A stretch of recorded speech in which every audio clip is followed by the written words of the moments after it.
Since I already had that one queued up and ready to go, and it's going to register as chapter 23, that was just my introduction. This is part 2.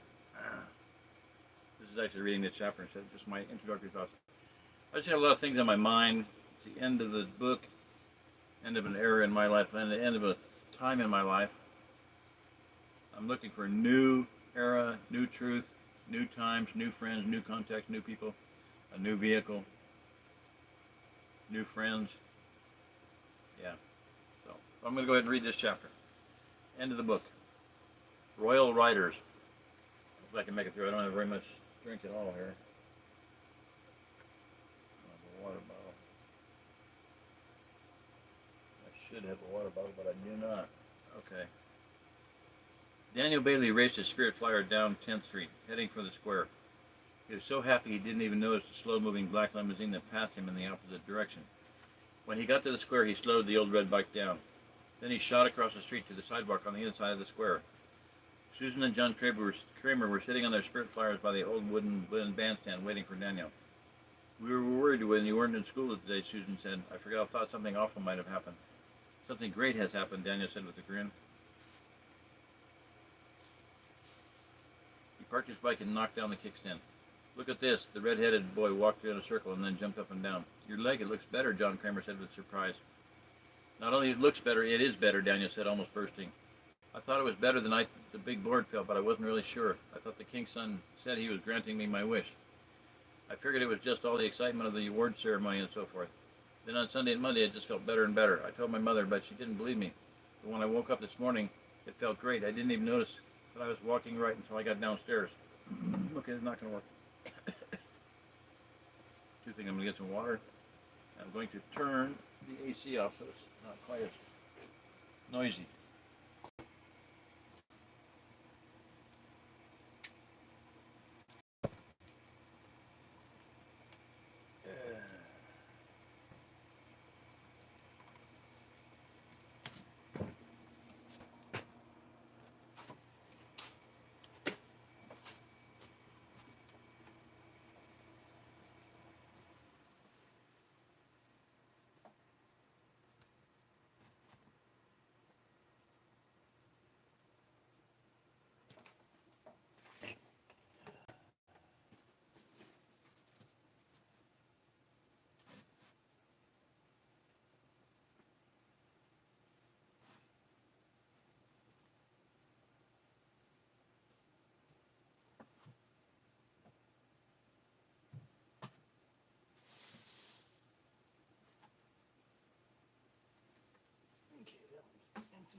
Hang on.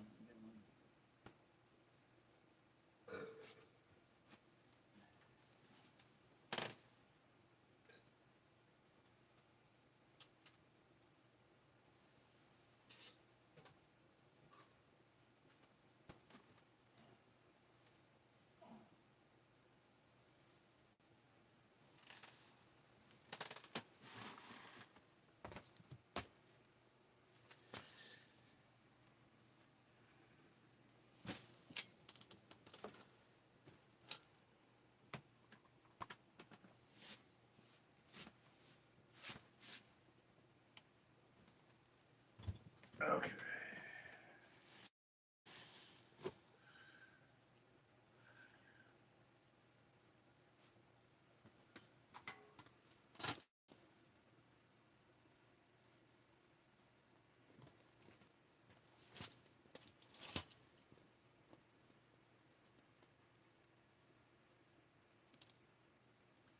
Another trouble has a thing that I can tilt it and adjust the angle, but this is vertical. I can't adjust it.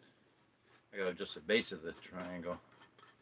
The base to make any changes in the angle of it.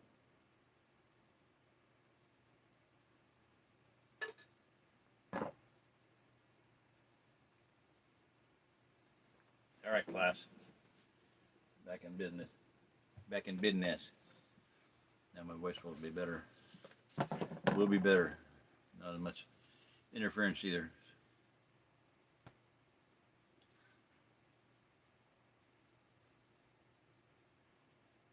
But when I woke up this morning, it felt great. I didn't even notice that I was walking right until I got downstairs, because it would be normal. And I've experienced that before with an injury or something. Like 2 weeks go by and you, hey, my shoulder doesn't hurt anymore. Wow. You don't even notice at first because it's back to normal. And normal is normal. You don't think you're not normal. You forget that you were not normal at one point in time. What did your mother say? Susan asked. She didn't know what to say, Daniel replied. I told her about how I had seen the king's son. I told her that you can ask him for things, and a lot of times he'll do what you wish. She started to get mad, but then I asked her how else I could be walking. She thought I was faking it for a while. But she alters all my pants, and the pant leg on my right leg was exactly 2 inches too short. So then she decided to take me to the doctor.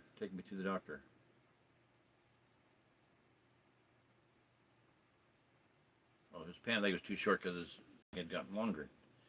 So then she decided to take me to the doctor. That's why I didn't go to school. She wanted to check it out. She didn't really say it, but she thought I was still faking it somehow. She couldn't believe it. What did the doctor say? John asked. Well, Dr. Brimberry has my medical records from my old doctor, Daniel replied, and they have the last x-rays, which were made a few weeks before we moved here. He took some more x-rays and compared them. Well, Susan said with a smile, don't keep us in suspense. The x-rays show the bone in my right leg is almost identical in length to my left leg, Daniel said. Dr. Brimberry says that he's never seen anything like it. He didn't think it was possible. He even asked my mom if those were the real x-rays. He said he could see the remains of an injured place about 1.5 inches from the bottom of the bone, but that everything looks normal. What did your mom say to that? Nothing, Daniel said. He got quiet. For a moment, the joy seemed to leave his face. I told her in the car on the way home about what happened that night all over again. She didn't say anything. She just looked real tired. She didn't say anything, Susan asked. Not really, Daniel said. She usually has a lot to say about any little thing, but not this. I think she's still stunned. I told her that I could give her a ride on my Spirit Flyer if she wanted. That would be great, John said. Only sometimes if they don't believe they can fly, sometimes something happens and the bikes don't work as well. I tried to get Roger Darrow to go on a ride once, but he thought it was so strange it didn't really work right. I still don't know what happened. That's the hard thing about riding Spirit Flyers, Susan said. You think you know how they work, then they surprise you. And the King's Son even surprises you more. In the Book of the Kings, there's lots of stories about him making sick people well, but I didn't know he would still do that. Well, they say he's the same yesterday, today, and forever, Daniel said. Maybe he still does all sorts of stuff we can't even imagine. The children were all quiet for a moment. Daniel got back on his Spirit Flyer and began pedaling. Susan and John followed. They rode together without speaking through the quiet streets of Centerville. Daniel was the one who led them out to Cemetery Road. The Goliath Industries factory seemed larger and darker than ever as they rode west out of town. Smoke was puffing into the air out of the top of the two tall smokestacks. Daniel braked his bicycle to a halt when they reached the beginning of the fence that surrounded the factory. The children looked at the old building in silence. The old buildings, plural, in silence. My mom said the big board wasn't working at the factory this morning, and Mr. Cutright was asking her about it, Daniel said softly. That could mean trouble, Susan said. Maybe not this week or the next, but someday. That's what I think, Daniel replied. I think that maybe that's why my mom was so quiet. She knows there'll be trouble if she really gets to know the Kings. Goliath Industries runs on the point system. My dad says that the city council is planning to buy big boards for the town too, Susan said. But I don't think we should be afraid. My number card came back, Daniel said. It was on my dresser this morning. They always come back, John Kramer said. I just try to ignore it. That's right, Susan said. The point system will probably always be around in one form or another. I think we are meant to do the best we can with the gifts we've got. The Kings want us to be responsible, but we don't have to be a slave to a bunch of stupid points. Either people accept you for what you are or they don't. The hard part is not counting it against them when they call you names, Daniel said. I don't know if I'll ever be able to look at people without seeing their bad points. But that's what the gift of love is all about, Susan said. And since it's a gift from the Kings, you just sort of use it when you need to.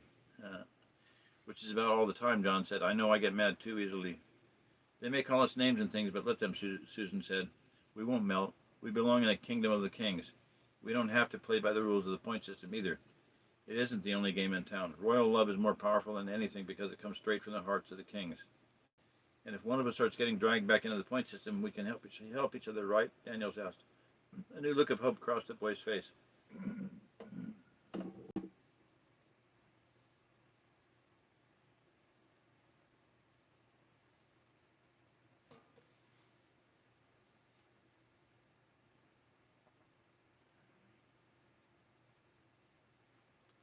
That's right, Susan said. She patted Daniel on the back. That's what love is all about, watching out for your friends. I think rough times may be coming. The Book of the Kings talks about a time when things will really get tough for all those who belong to the kingdom, in the kingdom of the three kings. I read about that, Daniel said, but I think it's going to be worse for those who don't know or believe in the kings. Maybe, Susan said. The children all were quiet. They looked at the dark smoke drifting up into the sky above the factory. A breeze was blowing the smoke toward Centerville. But we don't need to worry, Susan said. You're riding your spirit flyer again, and the big board isn't working. All the kids were talking about it today in school. If the king can do it once, they can do it again. We just have to stick together. We just have to stick together.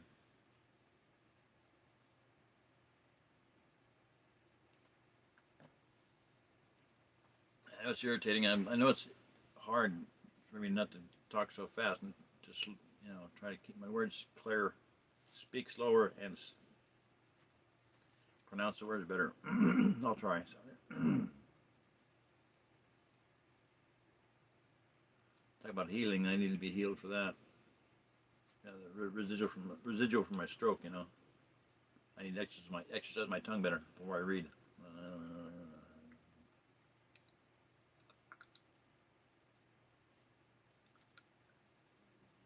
That way I won't get tongue-tied.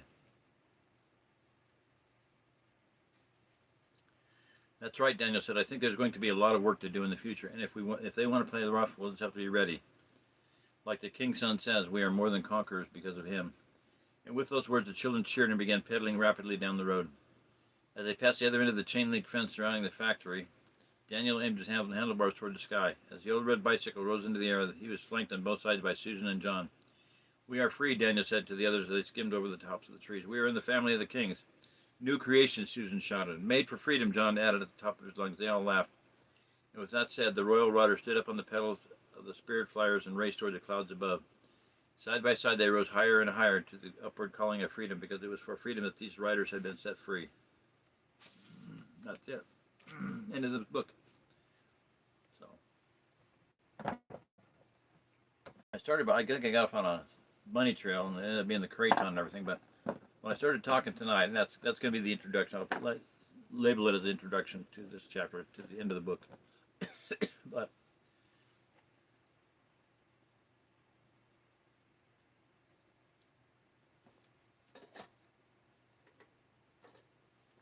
this book about the big board and everything struck home with me because when I was on the docks in Denver, freight handling docks, NWCF, Yellow Freight, Churchill, Arkansas Best Freight, you had people that were regulars they were on the board. They were listed on the board, and they had seniority.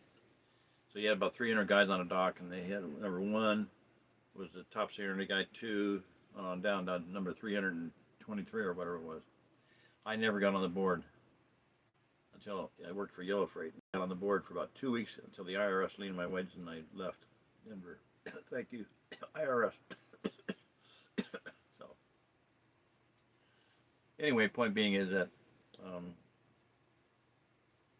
the board really struck home with me when I read this story, because every day I'd have to hear, "Are you on the board yet? Did you put on the board? When are you going to get on the board? Don't you want to get on the board? Do you want to get?" No, I didn't want to get on the board. I didn't want to get on the board. I knew if I was trying to slip through the cracks of the system. I was trying to work part-time, do as much money, make as much money as I could. Like when there's a strike, I worked bunches of hours, How long have I been here? 20 hours. Go home. No, I want to go home. I feel fine. I can work 36 hours straight. One kid worked 72 hours overtime in 1 week. That's a lot of time. Anyway, point being that the board was really weird. Numbered system on board, and being on the board was you were somebody. You were a real person if you're on the board. I never became a real person until by accident. So, and then it didn't last very long, thank heavens. Okay, so anyway, I'm going to shut up. So please be in prayer for me. I mean, like I said, I'm nobody. I don't need to go anywhere. I don't need to do anything. I don't need to go to this expo in Marshfield. They can have the expo and they can do it without me. I had a dream one time of, I told you this one, but being at a big meeting, a huge meeting, and the announcement was made, we have a special guest speaker, and I look around like, who it is? Jerry Diamond. So I got up to walk out, and 4 big burly guys standing there like this, smiling, nope, shaking their heads. And the 5th one put his hand on my shoulder and walked me up to the front to the microphone. I was the guest speaker. Surprise, surprise. Thanks for not telling me. That's happened before. Okay, anyway. All right. Good night. Hallelujah. Bye-bye. God bless. Bishop.